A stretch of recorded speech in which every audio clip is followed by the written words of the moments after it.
नमस्कार, तुम्हा सगळ्यांचे आपल्या चॅनलवरती खूप खूप स्वागत आहे। तर आज आपण बघणार आहोत संक्रांतीच्या आदल्या दिवशी बनवली जाणारी भोगीची भाजी आणि बाजरीची भाकरी। आणि माझ्या पद्धतीने जर तुम्ही भोगीची भाजी बनवली तर एक भाकरी चढ खाल। थंडीच्या दिवसामध्ये अशी झणझणीत भोगीची भाजी आणि गरमागरम बाजरीची भाकरी खाण्यामध्ये जी मजा आहे ना ती औरच आहे। चला तर मग आपण रेसिपीला सुरुवात करूया भोगीच्या भाजीसाठी लागणाऱ्या मसाल्यापासून। वाटण्यासाठी मी 2 टेबलस्पून तीळ घेतलेत, जे की रोस्ट करून घ्यायचेत। चटचट आवाज येईपर्यंत आपल्याला हे भाजून घ्यायचेत, तेही बिना तेलाचे। भाजले की लगेच काढून घ्यायचेत। आता मी 3 टेबलस्पून भाजलेलं खोबरं घेतेय, हे सुद्धा आपल्याला बिना तेलाचं खरपूस रंग येईपर्यंत भाजून घ्यायचंय। छान असा रंग आला की लगेच काढून घेऊ। आता मी तेलामध्ये 2 लांबट कापलेले कांदे फ्राय करून घेतेय, भाजून घेतेय।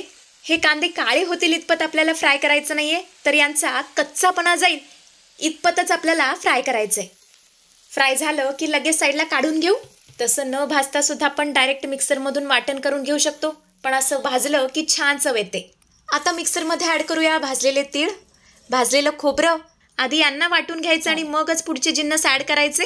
त्यानंतर तळलेला कांदा, 7 ते 8 लसणाच्या पाकळ्या आणि अर्धा इंच आलं, कोथिंबीर पण थोडीशी ॲड केली आहे। आणि हे वाटण आपल्याला छान असं वाटून घ्यायचंय।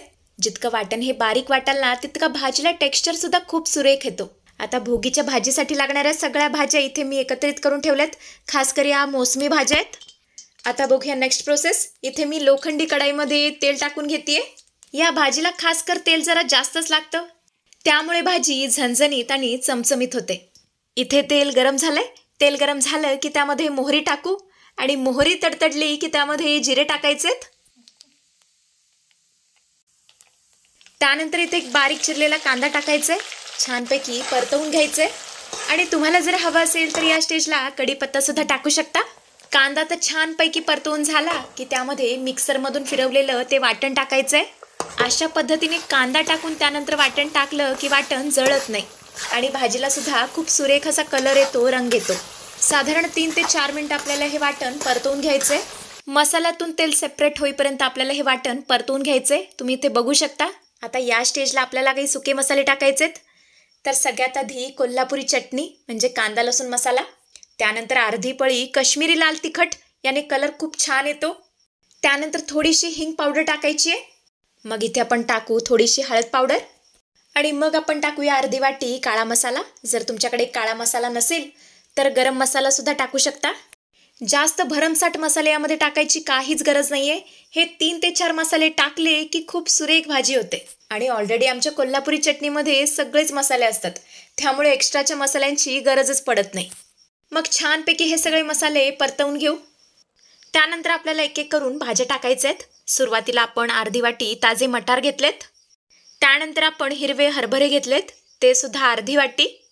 मग आपण घेतोय अर्धी वाटी पावटा, अर्धी वाटी घेवडा, मग टाकलेत अर्धी वाटी ओले शेंगदाणे, याने सुद्धा खूप छान चव येते।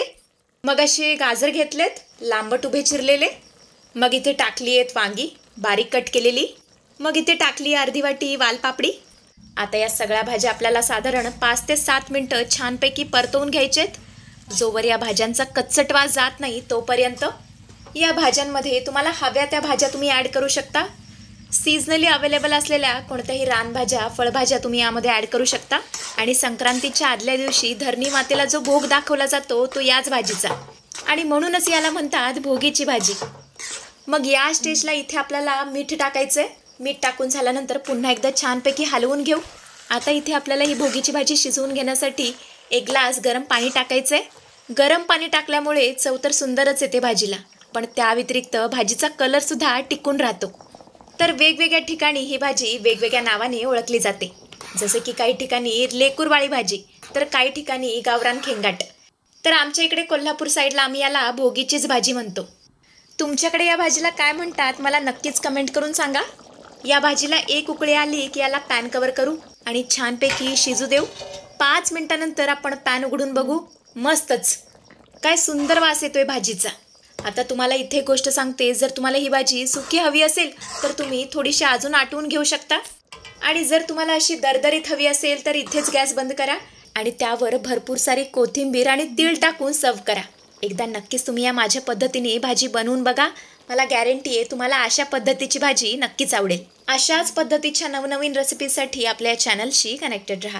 तोवर तिळगुळ घ्या आणि गोड गोड बोला. Bye bye.